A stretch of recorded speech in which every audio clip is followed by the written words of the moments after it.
We live as humans, always have lived, always will live in what I call the tragic gap. And it's tragic not just because it's sad, but because it's inevitable. Mm-hmm. In the Greek sense, in the biblical sense, in the Shakespearean sense, tragic isn't just sad.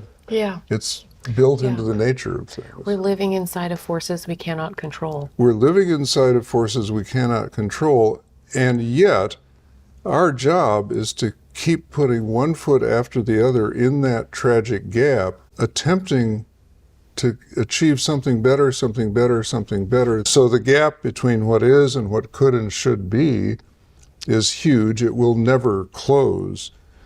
But our job is to keep from flipping out into corrosive cynicism, which says, oh, I see how the system works. I'm just going to game it, get what I can, and let the devil take the hindmost. Or on the other hand, flip out into irrelevant idealism, which is just trust God, everything will be fine. Or trust, I don't know, some countercultural guru and everything will be fine. Both of those sound like radical opposite ways of coming to life, corrosive cynicism and irrelevant idealism, but they function in exactly the same way. They take us out of the gap. Uh-huh. They flip us out of the gap. Our job is to keep putting one foot after another in, stepping forward in that tragic gap, doing what we can every day, recording it in our journal of tiny achievements, and understanding that it counts. Yeah, it matters. Because there is no social change in the history of humankind that has been accomplished in one fell swoop. Every one of them has been accomplished by a million tiny steps over usually generations, and recovering our democracy is a generational job. Wow.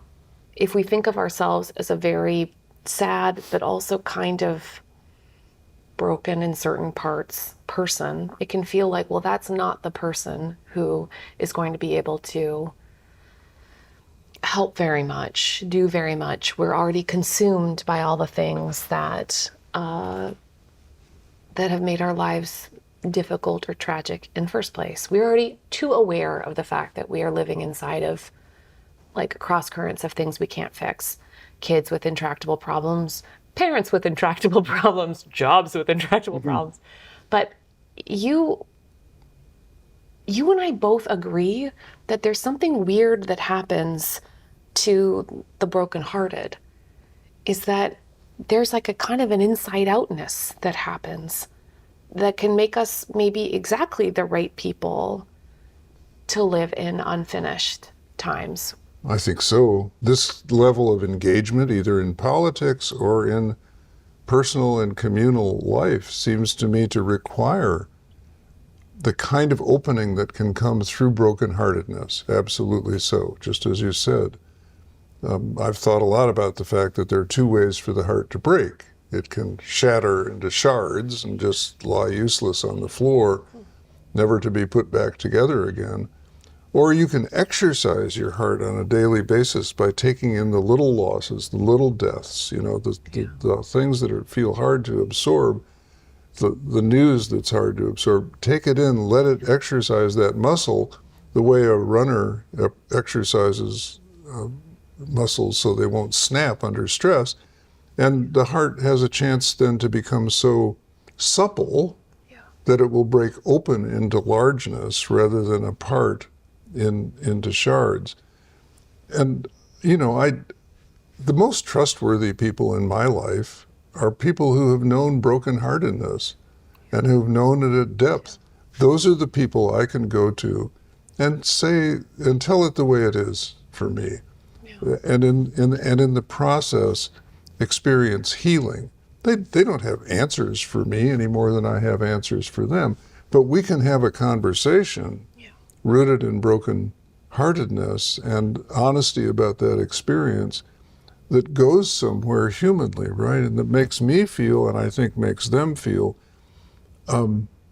welcome to the human race. That's to me, that's the best words I can say to anybody. Well, whatever it is you're feeling, whatever it is you're wrestling with, welcome to the human race. This comes with the package of being human. Do you think this quality of when you meet somebody and you know they've really been through it, and it opens up kind of an emotional generosity around life. Do you think that that's something that more people age into, or is it still like a secret club? There's a phrase in the scripture. I'm not enough of a Bible student to know exactly where it's found, about Jesus, that he was a man of sorrows and acquainted with grief. And I've always felt, despite all the mythology around Jesus and all that I don't want to, that I can't trust about some of his current representatives on the face of the earth, there's something deeply trustworthy about that description.